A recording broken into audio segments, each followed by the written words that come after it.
I had always trusted my wife, Emily. We had been together for almost a decade, and I thought we had built something strong, something uncheckable.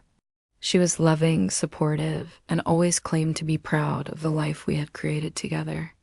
But one night at a company party, everything I believed about us started to fall apart. It was Emily's company hosting the party, a big event celebrating the success of their latest project. She insisted I come along, saying it would be good for me to meet the people she worked with every day. I didn't think much of it after all. It was just a party. I had no idea that one evening would plant seeds of doubt that would grow into something I couldn't ignore. The night started off normal enough. We walked in, she introduced me to her coworkers, and everyone seemed friendly. I mingled, had a drink, made small talk. But then I noticed something. Emily's face lit up when one man walked into the room. It wasn't just a polite smile or a friendly greeting. It was the kind of smile that changes a person's whole expression, the kind that comes from deep inside. Her eyes sparkled, her cheeks flushed slightly, and for a moment she looked like a woman in love, and it wasn't for me. I froze.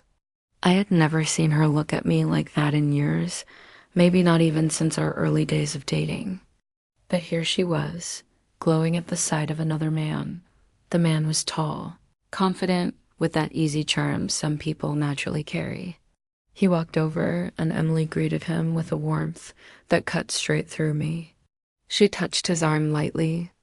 As they talked, laughing in a way that felt too familiar, too intimate, I tried to brush it off.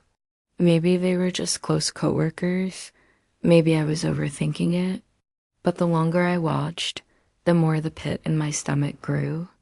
Every gesture, every glance between them, it didn't look professional. It looked personal.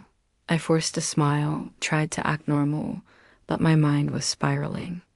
That's when one of her coworkers, a woman I barely knew, approached me quietly. She leaned in, her voice low, almost apologetic. "You seem like a good guy," she whispered. "So you deserve to know. Everyone here knows about them." Her words hit me like a punch. I blinked at her, not sure I'd heard correctly. "What do you mean?" I asked, my voice shaking. She glanced at Emily and the man, who were laughing together across the room. Then she looked back at me with pity in her eyes. "I'm sorry. I thought you already knew. Emily and Mark. It's been going on for months. People talk, but I guess she never told you." My chest tightened. The room seemed to spin around. I felt sick, betrayed, humiliated all at once. My wife, the woman I had trusted more than anyone, was having an affair. And her coworkers knew. They knew, and I was the fool walking in with a smile, oblivious to the truth. I wanted to storm over to confront her right then and there. But I froze. My body wouldn't move. My voice wouldn't come. Instead, I just stood there, watching them, while my world collapsed in silence. The rest of the night was a blur. I kept my distance, barely speaking, while Emily carried on as if nothing was wrong. She laughed, she danced, she shined like a woman with no secrets, no guilt. But I knew now. I knew, and there was no going back. When we got home that night, I didn't confront her. I couldn't. My anger was burning, but beneath it was pain so deep I couldn't even find the words. I lay awake next to her, staring at the ceiling, wondering how many nights she had come home to me after being with him, wondering how long I had been living in a lie. The next few days, I observed her closely. I saw things I had ignored before: the late-night work meetings, the constant texting, the way she guarded her phone. It all added up now. The truth was in front of me the whole time, and I had been too blind to see it. Finally, I confronted her. I told her what her coworker had said, what I had seen at the party, and how everything made sense now. At first, she denied it. She tried to turn it on me, accusing me of being paranoid, insecure. But when I showed her the evidence, I gathered the phone records, the messages I'd found her mask slipped. She didn't cry.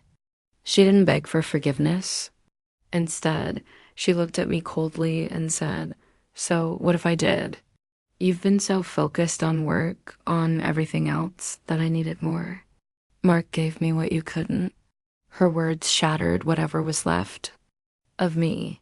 I realized then that the woman I thought I married no longer existed, or maybe she never had. The Emily I loved wouldn't have betrayed me so easily, wouldn't have laughed with another man while I stood there, the fool in the corner. Left her. It wasn't easy, but it was necessary.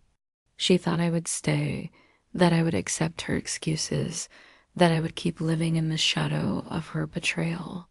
But she was wrong. The night at the company party changed everything. I went in as a husband, proud to stand by his wife. I left as a man who realized he had been living in a lie, and though the truth broke me, it also set me free.